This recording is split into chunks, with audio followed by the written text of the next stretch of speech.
নমস্কাৰ আসাম জ্ঞান বিকাশ চেনেললৈ সকলোকে আপোনাৰ স্বাগতম। আজি আমি অনুশীলনী ক্লাস 10ৰ গণিতৰ অনুশীলনী আৰ্থিৰ পাৰ্ট 3 8 নম্বৰৰ পৰা প্ৰশ্নসমূহ আলোচনা কৰিবলৈ আগবাঢ়িছো। 8 নম্বৰত দিয়া আছে উৎপাদক বিশ্লেষণ নকৰাকৈ ঘনমূল অনুমান কৰি লিখা। এইখিনিৰ কাৰণে আগৰ ভিডিঅ' চাইছা তোমালোকে গম পাবাই নিশ্চয়। কি কৰিম আমি আগৰবিলাকত আমি উৎপাদক বিশ্লেষণ পদ্ধতিত কৰিছিলো, যেহেতু ইয়াত উল্লেখ কৰিছে যে উৎপাদক বিশ্লেষণ কৰিব নালাগে, তেতিয়াহ'লে আমি ডাইৰেক্ট কি কৰিব লাগে, এতিয়া ঘনমূল উলিয়াব লাগে। এটো দিয়া আছে ঘন সংখ্যা, এটোৰ আমি মূলটো উলিয়াব লাগে। কি বুলি কৈছিলো, এই সংখ্যাটো আমি কি কৰি লম, লিখি লম। অনুমান কৰি যেহেতু লিখিব দিছে, তিনিটাত কি কৰিব দিছিলো, আজ দিব দিছিলো। তিনিটাত দিয়াৰ লগে লগে এককৰ ঘৰত কি আছে, 7 আছে। 7 থকা ইয়াতে ঘন সংখ্যাৰ ভিতৰত কোনটোত আছে, এটোত আছে।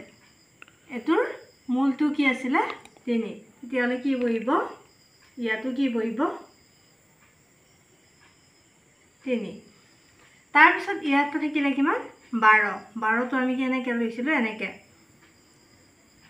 12টো কিহৰ মাজত পাম আমি, ঘন সংখ্যাবিলাকৰ মাজত কিহৰ 8 আৰু 27ৰ মাজত। 12টো কি হ'ব, 27তকৈ সৰু আৰু 8তকৈ কি হয়, ডাঙৰ হয়। তেতিয়াহ'লে এইটো কি কৰিম আমি, যেহেতু ঘন সংখ্যা হয়, ঘন মূললৈ নিম। নিয়াৰ লগে লগে এইটো কি হ'ব, 2 কিউব, 12 to 12 থাকিব। তাৰপিছত এইটোক যদি আমি কিউব কৰোঁ, 3 কিউব। তেতিয়াহ'লে এতিয়া কি 12টো কোনটোৰ ওচৰত থাকিব, 8টোৰ ওচৰত। 8টোৰ যেহেতু ঘন মূল কি হয়, 2, ইফালে কি হয়, 3 হয়। তেতিয়াহ'লে কি থাকিব, যেহেতু 8টো কি হয় 27তকৈ ওচৰত পায় 12ৰ, তেতিয়াহ'লে কি হ'ব, 8টোৰ মূলটো যিটো হয় সেইটো লিখি দিলেই হ'ল। কি হ'ব, 2। এনচাৰ হ'ল কিমান, এইটো তোমালোকে যদি 3বাৰ টেষ্টটো পূৰণ কৰি চাবা, তেতিয়া এইটো পাবা নিশ্চয়। আৰু এতিয়া পূৰণ কৰি দেখুৱাই থকা নাই। এবাৰ আহিলে 2 নম্বৰ। 2 নম্বৰত দিয়া আছে 8000। এইটো একে নিচিনাকৈ একে পদ্ধতিতে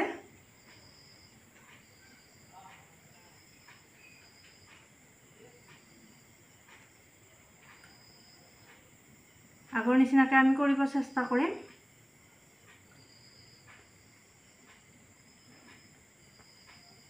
তিনিটাত কি কৰিম আমি, এনেকৈ দি ল'লোঁ। লোৱাৰ লগে এককৰ ঘৰত 0। ইয়াতে যিহেতু 0 থকা কি এইটো আছে যেনিবা, হ'লেও কি হ'ব, ইয়াতে মানটো কি হ'ব, 0 হ'ব। তাৰপিছত থাকিলে 8। 8টো কি আগৰ নিচিনাকৈ চাম আমি, 8টো কিহৰ মাজত আছে,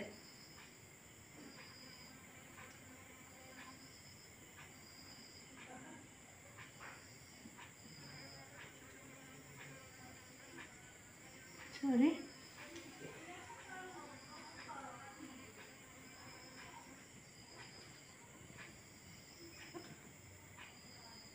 8টো,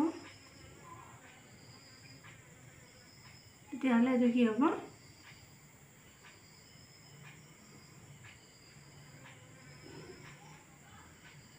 কোনটোৰ ওচৰত হ'ব, ওচৰত থকাটো হ'ব।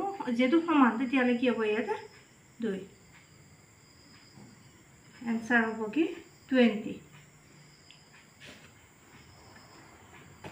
তাৰপিছত আহিলে এবাৰ 3 নম্বৰ। 3 নম্বৰত দিয়া আছে 4096। একে পদ্ধতিয়ে হয়, 4096। 4096 আমি লিখি ল'ম। 3টাত দিলোঁ। ইয়াত যিহেতু 0, আগত যদি 0 থাকে, 3 এইটো নাই বুলিহে ধৰি লৈছোঁ আমি। এইটো কি হ'ব, 0 থাকিলে সেইটো ধৰা নহয়। হ'লেও আমি কি চাম, ইয়াৰ নিয়ম মতে যাম। তেতিয়াহ'লে এককৰ ঘৰত 6 থকা কি আছে, এইটো আছে এককৰ ঘৰত 6। ইয়াৰ মূলটো হৈছে 6। তেতিয়াহ'লে ইয়াত কি বহিব, 6। তাৰপিছত ইফালে থাকিলে কিমান, 4। 4টো এতিয়া কি কিহৰ মাজত আছে, ইয়াতে চাওঁ। 4টো পাম আমি 1 আৰু 8ৰ মাজত। তেতিয়াহ'লে বহিলে ইফালে 1, ইফালে বহিলে 8। ইয়াক যদি আমি কিউব কৰোঁ, তেতিয়াহ'লে কি হ'ব, কোনটোৰ ওচৰত থাকিব, তেতিয়াহ'লে 1টো, আগৰটো হ'ব 16। তাৰপিছত 8 নম্বৰৰ লাষ্টটো হৈছে 4 4টোত থাকিলে 5 8 3 2 একে পদ্ধতি 5 8 3 2 5 8 3 2 তিনিটা ল'লোঁ এককৰ ঘৰত লাগে কিমান 2 2 থকা কি আছে এইটো আছে মূল 8 তেতিয়াহ'লে আমি কি লিখিম 8 তাৰপিছত ইফালে থাকিলে 5 5টো কিহৰ মাজত থাকিব এতিয়া 8 আৰু 1ৰ মাজত চালে গম পাওঁ 1 আৰু 8ৰ মাজত থাকিব তেতিয়াহ'লে এইটো কি হ'ব 1 কিউব 5 তেতিয়াহ'লে কোনটো হ'ব আগৰটো 18 এনসাৰ হ'ব কিমান 18 এইকেইটা হৈ গ'ল 8 নম্বৰ এবাৰ আগবাঢ়ো আমি 9 9 দিয়া আছে এটা ঘনকৰ দি 1.2 সেন্টিমিটাৰ ঘনকটোৰ আয়তন কিমান আয়তন উলিয়াব লাগিলে কি কৰিম আমি এই দিশটো কি কৰিম তিনিবাৰ পূৰণ কৰিম সলভ লিখিছো দিয়া আছে কি দিয়া আছে আমি লিখি লওঁ দিয়া আছে ঘনক বুলি কোৱাৰ লগে লগে কি থাকে তা দিশ প্ৰস্থ আৰু উচ্চতা দিয়া আছে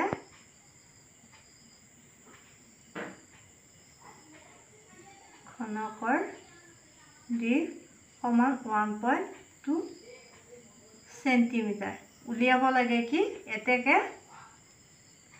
ঘনকৰ আয়তন এটো কি কৰিব লাগে আমি তিনিবাৰ পূৰণ কৰি দিলে হ'ল 1.2 ইনটু 1.2 ইনটু 1.2 তেতিয়াহ'লে সেন্টিমিটাৰ কিউব হৈ যাব এতিয়া তিনিবাৰ পূৰণ কৰিলে আমি কিমান হয় চাই লওঁ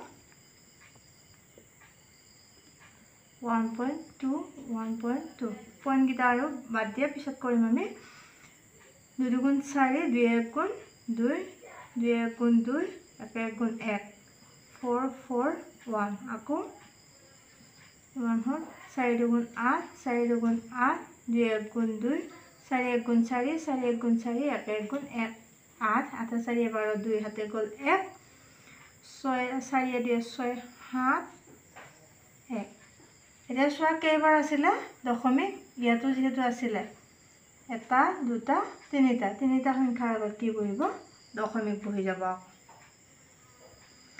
1.728 সেন্টিমিটাৰ কিউব এইটো হৈ গ'ল এনসাৰ আয়তৰ ঘনকৰ আয়তন এবাৰ আহিলে 10 নম্বৰত দিয়া আছে এটা ঘন আকৃতিৰ বাকচৰ আয়তন 6859 ঘন সেন্টিমিটাৰ মানে হ'ল সেন্টিমিটাৰৰ ওপৰত কিউব সেইটোৱে বুজায় হলে বাকচটো কিমান ওখ হ'ব তেতিয়াহ'লে আমি আগৰ নিচিনাকৈ কি লিখিম দিয়া আছে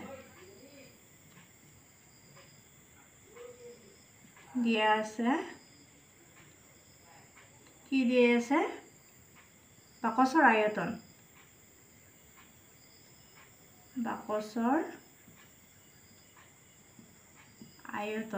আয়তনটো দিয়া আছে 6859 সেন্টিমিটাৰ কিউব লিখিলেও হ'ব ঘন সেন্টিমিটাৰ নিলিখি এতিয়া উলিয়াব লাগে আমি বাকচটোৰ উচ্চতা এতেকে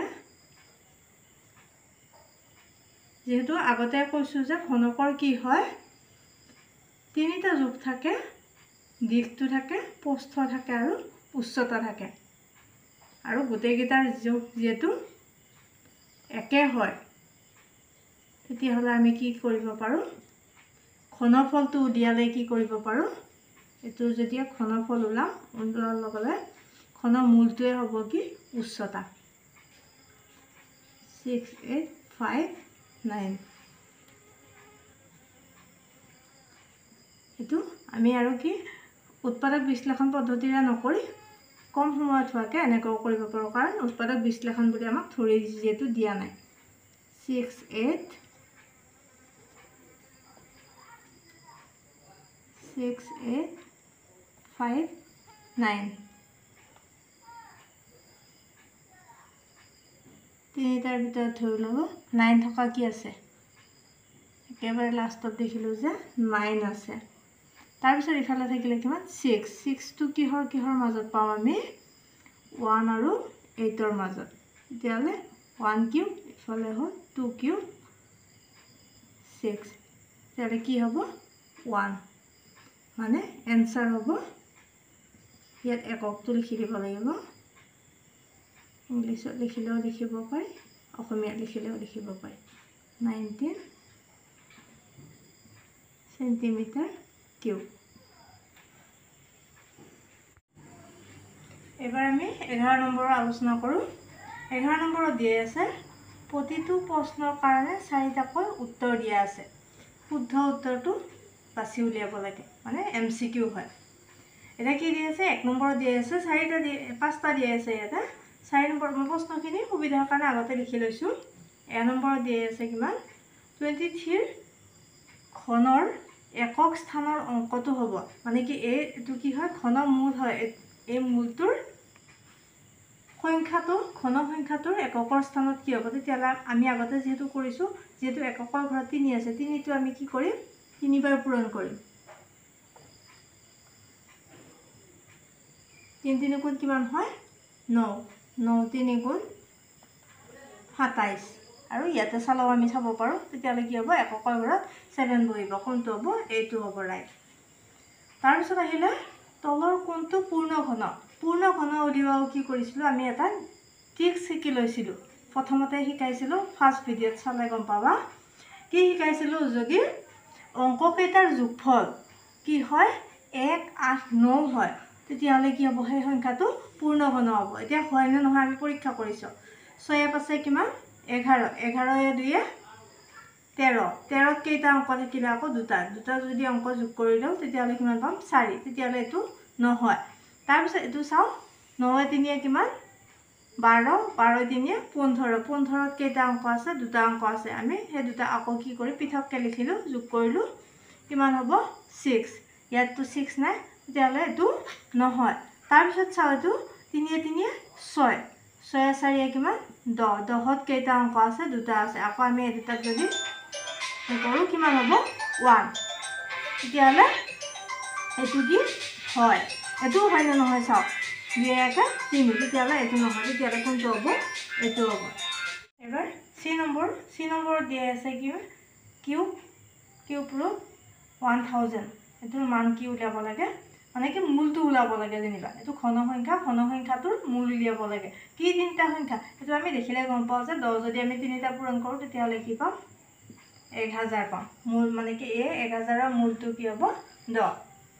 তাৰপিছত 2 নম্বৰত দিয়া আছে, 2 নম্বৰত কি দিয়া আছে যদি m nৰ ঘনমূল হয় তেন্তে nৰ মান হ'ব। এইটো আমি কৰি চাম। কি বুলি কোৱা হৈছে m ইকুৱেল টু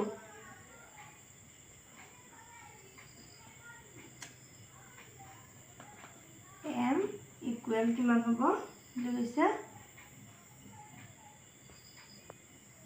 mটো, এইটো যিহেতু মূল তেতিয়াহ'লে ইয়াৰ ৰুট নাথাকিব, তেতিয়াহ'লে কি হ'ব n, এনেকুৱা বুজাইছে।